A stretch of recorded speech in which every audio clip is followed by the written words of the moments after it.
industry constantly evolving and growing very rapidly, I understand how hard it can be for a beginner to decide what products will work and be easy to use and be beginner friendly. So I wanted to share with you guys some of my favorite beginner friendly makeup products. First things first, we're going to talk about complexion products. For complexion products for a beginner, I would recommend something like a skin tint or a foundation that's not too hard to blend, because I think with skin tints are very beginner friendly because you really can't mess up a skin tint. Like most skin tints are usually very not too full coverage, so you won't have any trouble blending. For my recommendations for skin tints and foundations, I would go with the Kylie Cosmetics skin tint. The Kylie Cosmetics skin tint is a really nice buildable skin tint. It is very everyday wear type skin tint. It blends beautifully. I would say one of the best skin tints out there. The next skin tint that I have is the Maybelline Super Stay skin tint. That skin tint is so nice. Every time I wear that skin tint, I get compliments. The reason why I really love this skin tint is because it is like your skin but better type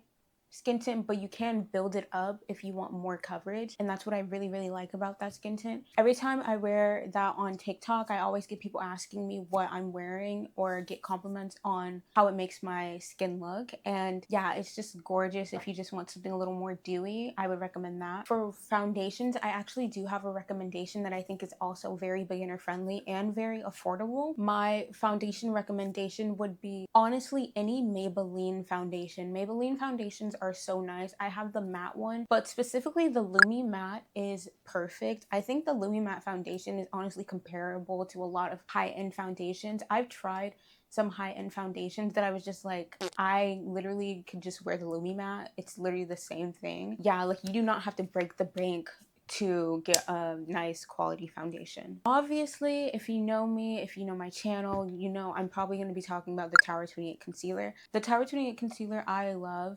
My all-time favorite concealer. I wear it every single day, and I can wear it for everyday makeup, glam makeup looks. I'm wearing it today. It's so creamy and it blends very nicely as well. I like it because it's hydrating, and I don't like a concealer that's too drying under my eyes because I have dry skin. It's very dry skin friendly, so I would recommend that. A concealer that I would also recommend for beginners that's more fuller coverage, like if you want something that's gonna completely hide all your under eyes, I would recommend the L'Oreal Infallible concealer. This concealer is more full coverage, and I don't personally have it for myself, but I did try it on my sister, and I remember I was like, wow, that concealer is honestly really good, and it's very full coverage, and it is a good concealer that I would recommend that doesn't crease as easily. I think with creamier concealers, you have to be very quick while blending and setting because they can crease, but I think since the L'Oreal Infallible is a little more high coverage, a little less on the creamier side, it doesn't crease as easily, so I would recommend that to you. Next, we're gonna talk about bronzers. Honestly, most of my bronzers that I have are from the drugstore, so these are all very beginner friendly and very affordable. The first bronzer that I would recommend that I'm wearing today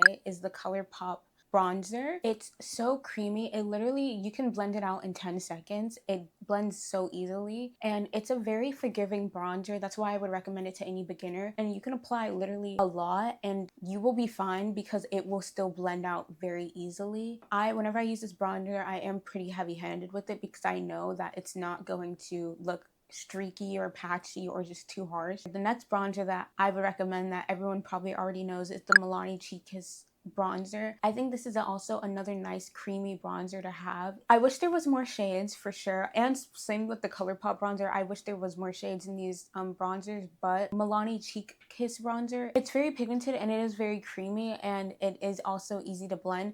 With this one, it's not as forgiving as the ColourPop bronzer. Like, you do need to be mindful when you're applying it, because if you apply too much of it, it will start to look a little harsh, but it's still very beginner friendly. For powder bronzers, I would always recommend the Fenty Beauty powder bronzer, especially if you're like my skin tone. For me, I don't like bronzers that are too red or too orange. I like something that's a little bit in the middle. Fenty powder bronzer in the shade Cocoa Naughty is perfect for my skin tone. I would also recommend the Milani reformulated powder bronzers. They just reformulated their powder bronzer, which honestly, I was surprised with how good they are. They are so freaking pigmented. If I were a beginner, I would recommend you use it on a fluffier brush so that you don't have harsh lines. But the Milani powder bronzer is honestly really, really good too because of how pigmented it is. They really ate with their reformulations, and I do want to try their new reformulated blushes because those also look beautifully too. Now we're going to talk about blushes, and if you know me, I have 50 million blushes. I have a blush addiction, and I think I'm the perfect person to come to if you want a beginner friendly blush recommendation. The first blush that I would recommend that I literally never stop talking about is the Morphe Trio blushes. I think these blushes are so nice. They're so affordable, and I think for getting a cream, a powder, and a little blush topper, it's so affordable, and they're very comparable to the Patrick Ta blush duos. They blend out beautifully, and yeah, there's so many shades, so I would honestly highly recommend because you're getting a blush and a powder, so you don't have to go out of your way to look for a powdered blush to set your cream blush. The next blush that I freaking love so much that I would recommend to any and everyone is the Haus Labs powder blush. That blush sits so beautifully. Whenever I wear it, it just looks so blurring on my skin, and it just looks absolutely gorgeous. I love the formula of those blushes. They're not too pigmented because I think a lot of the new blushes that are coming out are extremely pigmented, which I think is great, but sometimes you want to like slowly build up the pigment because you don't want to like have such a harsh blush going. I think the Haus Labs is a great blush that is very buildable. You can get, if you want a very extreme blush look with the Haus Labs blush, you can definitely get that, but you can also do something a little more subtle, which I love because I love having that versatility. Next, the Kylie Hybrid blush. This is another blush that's very buildable as well. I have it in the shade Summer Sorbet. It's this like, this is how it looks. It's this very interesting texture. It's a hybrid blush where you can put it on as a cream blush and a powdered blush as well, which I freaking love because I love a little creative makeup product. I love these because they are very blurring, very buildable, and the shades that they have for these blushes are gorgeous. Another beginner friendly blush that I would actually recommend if you're a true beginner, like you really don't know much about makeup, I would recommend the ColourPop liquid blushes. These are less pigmented, which I think is actually in their favor because if you're a beginner and you're wanting to look for a blush that's not going to be too harsh, I would recommend this. You can build up the pigment, but it'll still look beautifully. I'll show you here. Like it just blends out very easily. You can literally put loads and loads of it on and you'll probably be okay. A very dewy, like everyday natural blush. For setting powders, I would say a very underrated setting powder that I don't think gets talked about a lot is the Morphe setting powder. I have it in the pink shade and it's so nice. The powder is very fine. I will say I have dry skin, so I think powders usually just work for me naturally. Like there's never been a powder that's been extremely bad for me that I hated. Besides the e.l.f. Halo Glow, I hate the e.l.f. Halo Glow. I will never buy it again. Most setting powders work for my skin, so I don't really have any recommendations that I would recommend to the oily girls, but you can try some of my recommendations and see if they'll work for you. I really love the Morphe setting powder. It makes my makeup stay pretty matte in the areas that I want it to be throughout the day, and it'll make my makeup last a lot longer. But also another more affordable setting powder that I've been using for years since like freshman year of high school is the Wet n Wild Photo Focus setting powder. I love it so freaking much. Like I've used it for so long. It's my tried and true, and it always just sets my makeup beautifully and it does its job, and I don't think you need to spend $50,000 on a powder if you do not want to.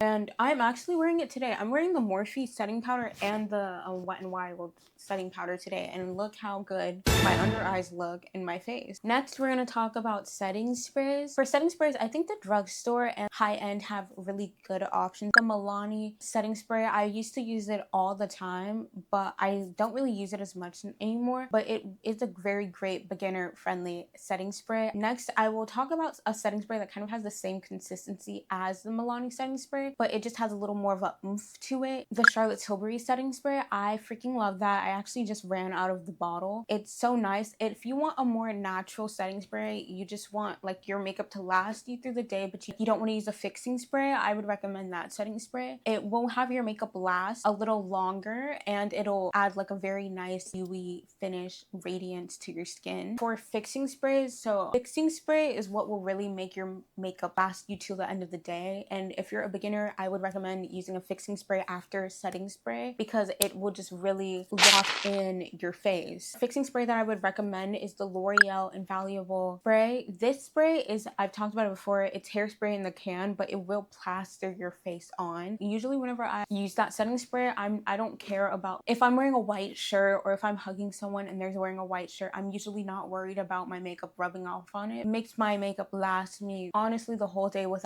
minimal touch up. The next fixing spray that I would recommend is the Tier fixing spray. It's really nice. This is a good fixing spray that'll add hydration to your skin while locking in your base. If you're someone with dry skin, you will love that fixing spray because sometimes when I over powder, I'll just put that spray on and it'll melt my makeup together while also just locking it in place. It's so nice. If you haven't tried it, I would 1000% recommend you try it. Lastly, for the last category, we're going to be talking about mascara. For mascaras, there's so many drugstore options that are very beginner friendly. You do not need a high-end mascara ever. Like, I would never recommend it. Like, sometimes I get a high-end mascara just because I want to try it out, but there's so many nice drugstore options that you don't need to ever spend $50,000 if you don't want to. The first mascara that I will be talking about is the Maybelline Sky High mascara. That mascara I've been using since freshman year as well. I think it was honestly one of my first ever mascara purchases. Oh, I'm wearing it today too. I think this mascara is so nice. It does the job. Like, it will lengthen your lashes like there's no tomorrow. Next, my most affordable mascara recommendation that I have is the Essence Lash Princess mascara. There's a bunch of these Essence Lash mascaras, and I think, if I'm not mistaken, I don't know if the price went up, they're like $3.49. I love to use this mascara when I want my lashes to look more volumized and just very dramatic. I will use this mascara. They have so many different formulas for these mascaras. There's so many options to choose from. Next, we have my tried and true Tower 28 mascara. I freaking love this. This mascara will make my eyelashes look so long, and it doesn't really clump, and it will lengthen my lashes beautifully. I'm not going to talk about lip liners and lip products because I will be doing a TikTok video where I'm going to be rating all of my lip products, and I do have a makeup tutorial that is my beginner friendly makeup tutorial. I also have a drugstore makeup tutorial on my channel, so if you want to watch all of those. That's all for today's video, guys. I hope you guys enjoyed. Bye.